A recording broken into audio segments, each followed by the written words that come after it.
Good morning, everybody. This is Jeff J. Brown in wet, raining Shenzhen, China, calling Chiang Mai, Thailand.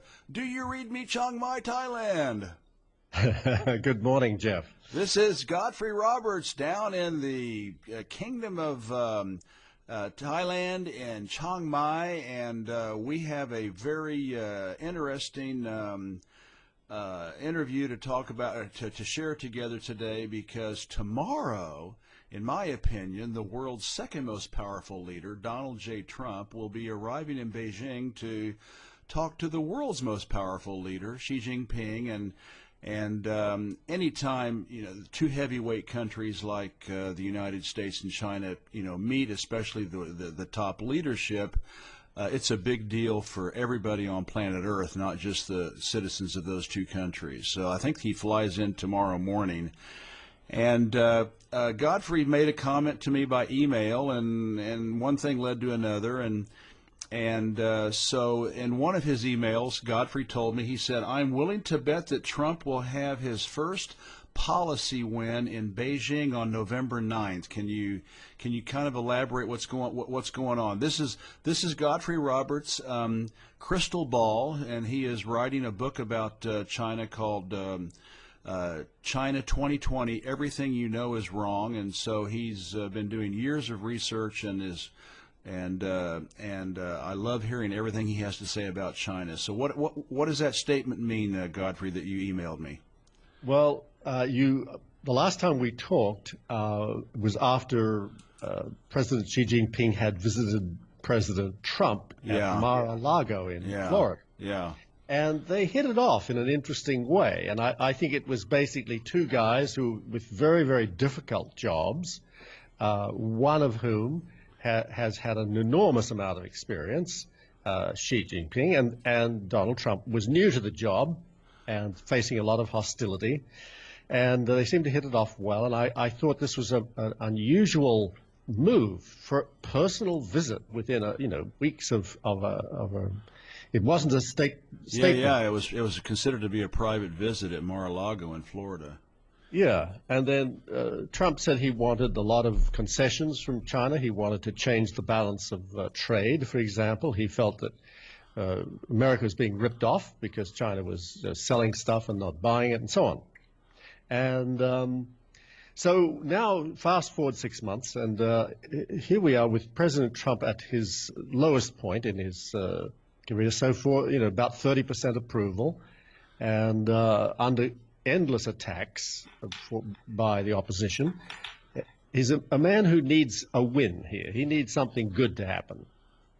And it is well within China's power to grant something good, to give him the thing he wants. Yeah, exactly. And it is China's history of how it operates for thousands of years. That's how China works its power, by granting you things you want. Yeah. Now, as a matter of fact, there's a wonderful book by David Graeber called Debt, the First 5,000 Years. And here's the conclusion of that book, and it's a fabulous book, but here's what he said. The unique thing about the Chinese Empire is that it has, since the Han Dynasty at least, adopted a peculiar sort of tribute system, whereby, in exchange for recognition as world sovereign, they have been willing to shower their client states with gifts far greater in value than those they receive in return. The technique seems to have developed almost as a kind of trick when dealing with the northern barbarians of the steppes, who always threatened China's frontiers, a way to overwhelm them with such luxuries that they would become complacent, effeminate, and unwarlike. It was systematized in the tribute trade practice with client states like Japan, Taiwan, and Korea, and various states of Southeast Asia, and for a brief period from 1405 to 1433, it even extended to a world scale under the famous eunuch Admiral Yongle. He led a series of 7 expeditions across the Indian Ocean with his great treasure fleet, which, in dramatic contrast to the Spanish treasure fleets of a century later, carried not only thousands of armed marines, but endless quantities of silks, porcelain, and other Chinese luxuries to present to these local rulers willing to recognize the authority of the emperor. All this was ostensibly rooted in an ideology of extraordinary chauvinism. What could these barbarians possibly have that we really need anyway? But applied to China's neighbors, it proved extremely wise policy for a wealthy empire surrounded by much smaller but potentially troublesome kingdoms. In fact, it was such wise policy that the U.S. government, during the Cold War, more or less had to adopt it, creating remarkably favorable terms of trade for those very states, Korea, Japan, Taiwan, and certain favored allies in Southeast Asia, that had been traditional Chinese tributaries, in this case, in order to contain China. Bearing all this in mind, the current picture begins to fall easily back into place. When the United States was far away, the predominant world economic power, it could afford to maintain Chinese-style tributaries. Thus, these very states, alone amongst U.S. military protectorates, were allowed to catapult themselves out of poverty and into first world status. After 1971, as U.S. economic strength relative to the rest of the world began to decline, they were gradually transformed back into more old-fashioned sorts of tributaries. China's getting in on the game introduces an entirely new element. There's every reason to believe that from China's point of view, this is the first stage of a very long process of reducing the United States to something like a traditional Chinese client state. And of course, Chinese rulers are not, any more than the rulers of any other empire, motivated primarily by benevolence. There's always a political cost, and what that headline marked was the first glimmering of what the cost might be. Well, that's interesting, and also Zheng He, the admiral who sailed all over the oceans, they actually brought back princes and emissaries and ambassadors. They actually sailed them back to China to live for a couple of years, 3 years, and see the greatness of Chinese civilization, and then they would send them back. And so I guess now we have the same thing, except Trump footed the bill, but now we have Trump coming to Beijing to visit China. So what does this mean? Godfrey, about Trump's visit tomorrow?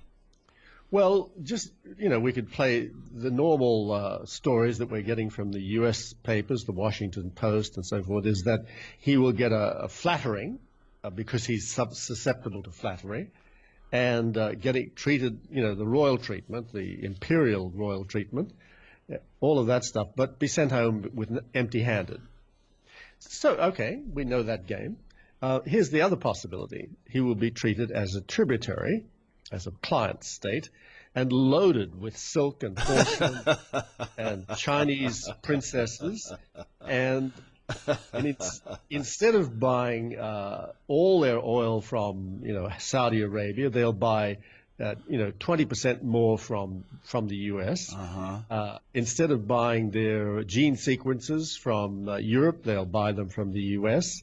Instead of buying corn from Argentina, they'll buy it from the U.S. Yeah. It's a move. I mean, they're not going to leave any of their trading partners in the cold.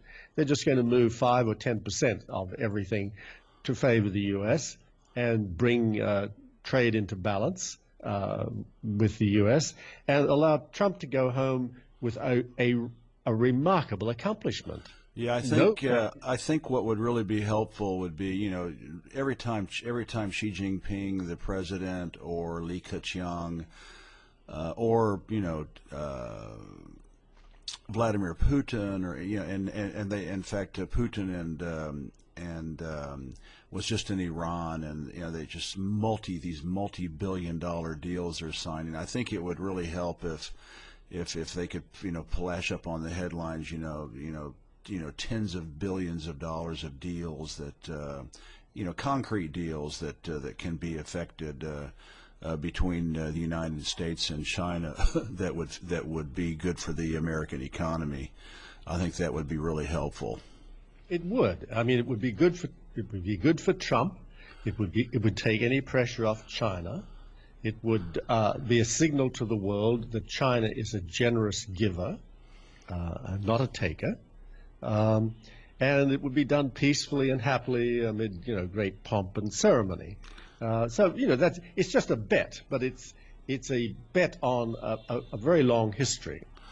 But by the way, I just want to point out something that David Graeber didn't mention in that book. What they used to do was give the barbarians all these gifts and send them home with kind words and titles. They gave them special titles. Yes.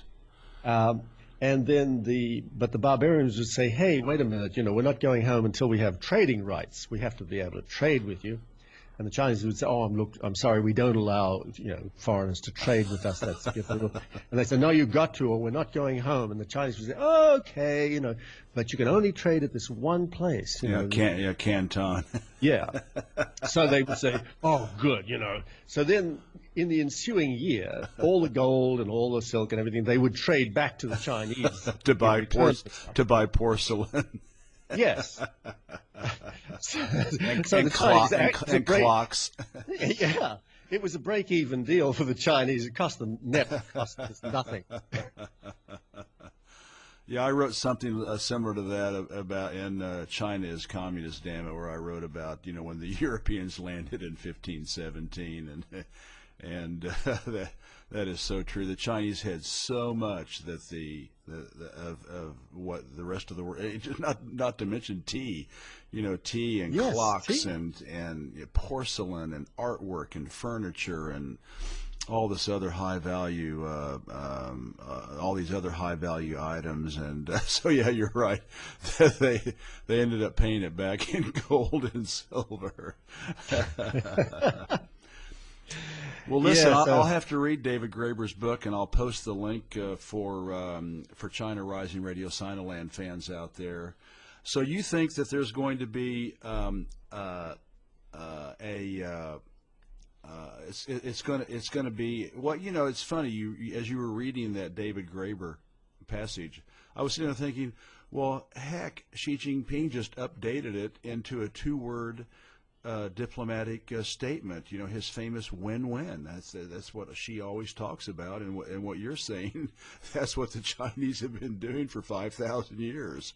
Oh yeah, I mean they're really, really good at this, and I think as I said, it'll be fun if they do it. It'll be fun to see because it means they're back in the game, and back doing what they've always done, and just beating the pants off everybody. Well, we've got a couple of flies in the Sino ointment, Sino-American ointment, and one of those is the Korean Peninsula. The Western pundits, of course, blame everything on North Korea and China and Russia for not, stopping North Korea like it's some kind of a slave state. And that they have absolute control over, and all the the military buildup in South Korea, and probably nuclear warheads on their undeclared nuclear warheads on America's umpteen military bases and 30,000 soldiers across the 38th parallel, and huge military operations practicing to invade North Korea. That's all ignored, and yet, Trump is going to be beating up Xi to do something about North Korea. And he's actually supposed to also meet Putin in Vietnam during the ASEAN summit. Putin is supposed to meet with Trump, which is really an outstanding thing to hear, to talk about North Korea. What can China offer? I mean, not that it is North Korea, because everybody thinks China can control North Korea. North Korea is a sovereign country, and but what could China offer Trump to help defuse the situation on the on the Korean Peninsula vis-a-vis North Korea's nuclear arms program. Well, I mean, that's shaping up to be one of the most fascinating moves, because as we know, Vladimir Putin received his PhD in this very topic. It was the geostrategic application of natural resources, and he has in his power to cut South Korea's energy bill in half, and China has in its power the capacity to cut Korea's shipping time to Europe in half, just by running the pipeline, the gas and pipeline and the railroad and oil pipelines down through North Korea. And connecting them into the rail lines, the Sino-Russian rail lines going to Europe. Yeah. And the pipeline. Yep. So they've got transportation and energy both taken care of, cutting their foreign exposure in half, and would of course go with the reunification of the country. And everyone thinks, oh, it couldn't be reunified. You know, they could never agree. Blah blah blah. That's total nonsense. If there's enough money in it, and if Russia and China act as guarantors, then anything can happen. Yeah, yeah. So that potential is hanging out. I wouldn't say it would happen this visit, but heck, you know, why not? But it's something to study because it's going to happen. Yeah. It will mean that instead of the United States having to guarantee the peace on the peninsula, it would be guaranteed by Russia and China. Well, that would be wonderful if that were to happen. Raman Mazaheri, Press TV, wrote a wonderful article recently on the Saker, and I know the Greenville Post that's where I read it, was on the Greenville Post, where he actually was a journalist in Korea for several months, and back in 2013 during the big crisis, and he was saying that the last thing that the United States and the West want, Euranglo land, including Europe and Australia and New Zealand, the last thing they want is a unified Korea, because it would become automatically depending on your benchmark, the fourth to the sixth largest economy in the world, and the two countries melded together would be like another massive, Asian tiger with mining, industry, manufacturing workers, technology, consumer goods, shipping, et cetera, et cetera, et cetera. So that basically the United States wants to keep Korea divided. Do you think that is an issue? Yes, it is, but I think it can be, well, I mean, when the time is right, yeah, it will be a total humiliation for the United States, although it won't be presented that way. There'll be lots of thanks for, protecting us for so long, and we're sorry you're leaving, but, you're leaving. Because the United States has neither the financial nor the military muscle to stay there if Russia and China decide they shouldn't. Well, in my opinion, then what's going to happen is that will happen when the United States, can't continue to print, football fields of money. I mean, that's what it boils down to. Yeah, and accumulating, more, trillions and trillions and more of debt, paying for the 1,000 military bases around the world. And I saw some, 250,000 soldiers overseas. I mean, that's 50 divisions. And so hopefully that will be resolved. Hopefully we can actually see that happen before we die. And neither of us are young. That's right. Well, tomorrow anyway, we might see some fun, and the first stage of that happening. So let's keep our fingers crossed. One more fly in the ointment, my friend, and that is the deep state. I sent you an article. It is so gruesomely bad, it was like that Wall Street Journal article we talked about China's universities a while back. And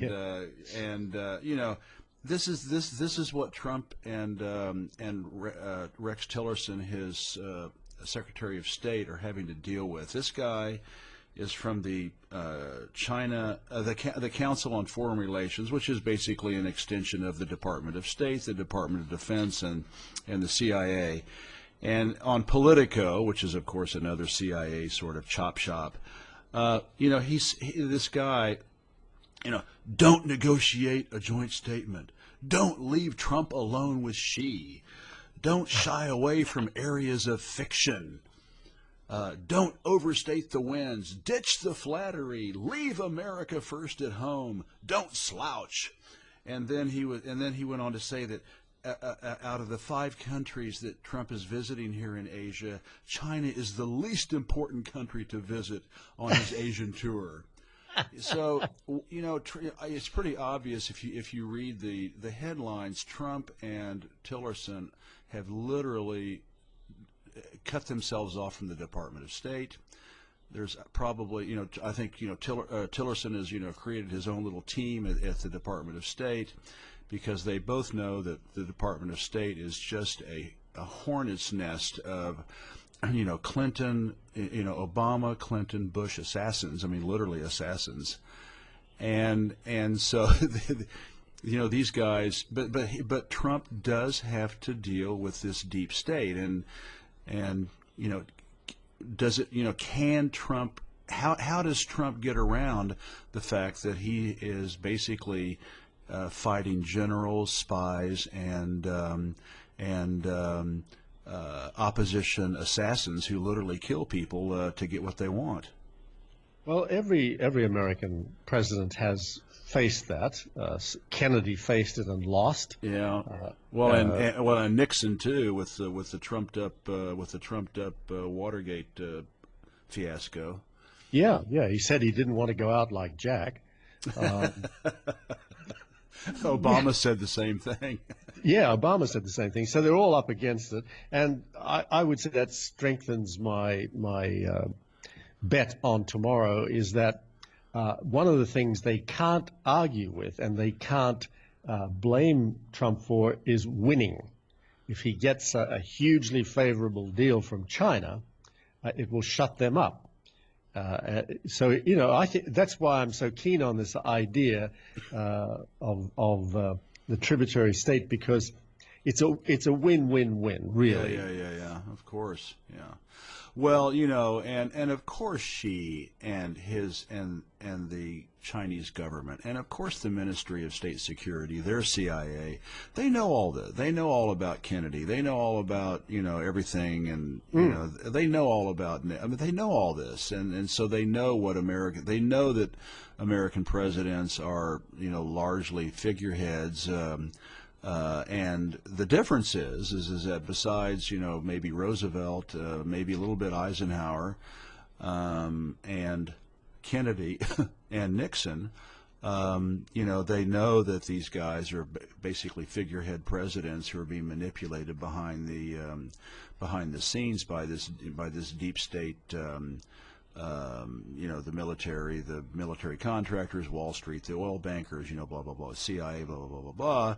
Obama being, the obvious, the obvious, ventriloquist dummy, and so at least they know that. I mean, it's not like the Chinese are going into this blind, so they'll be able to negotiate from that standpoint. But but they also know that Trump and Tillerson are fighting back. I mean, they are trying to, cut these people, cut these people off and get them out of their jobs as much as possible. So it'll be an interesting visit tomorrow. Well, one of the advantages President Xi has is when Trump's coming, he just calls down to the archives and says, listen, will you send me up everything we've got on puppet emperors? Yeah, that's right. Yeah. And 2 trucks arrive with archival material on how they dealt with different puppets over the centuries. Yeah, well, and not to mention, China's had a few of their own. The last one, Pu Xi, was a 9-year-old puppet. Yeah.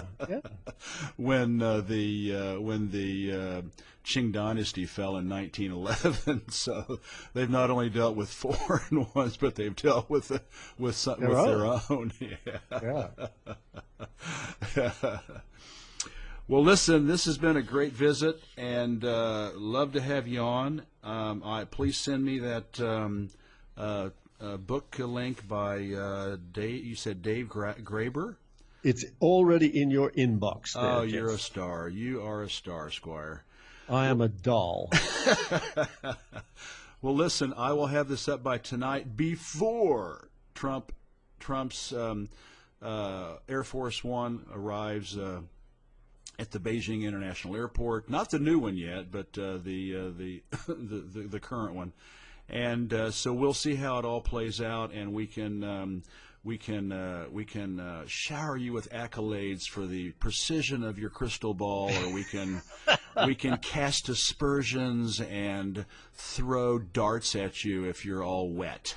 That's right. I'm an easy target. In Chiang Mai, Thailand. Hey, well, listen, this is Jeff Brown, China Rising, Radio Sinoland, and I have had on the line for the last 20-something minutes Xi-Godfree Roberts, who is wrapping up an excellent book, China 2020, Everything You Know Is Wrong. He's actually been kind enough to send me a few advanced chapters to look at, and it's just going to be an outstanding book, and I will be his first customer.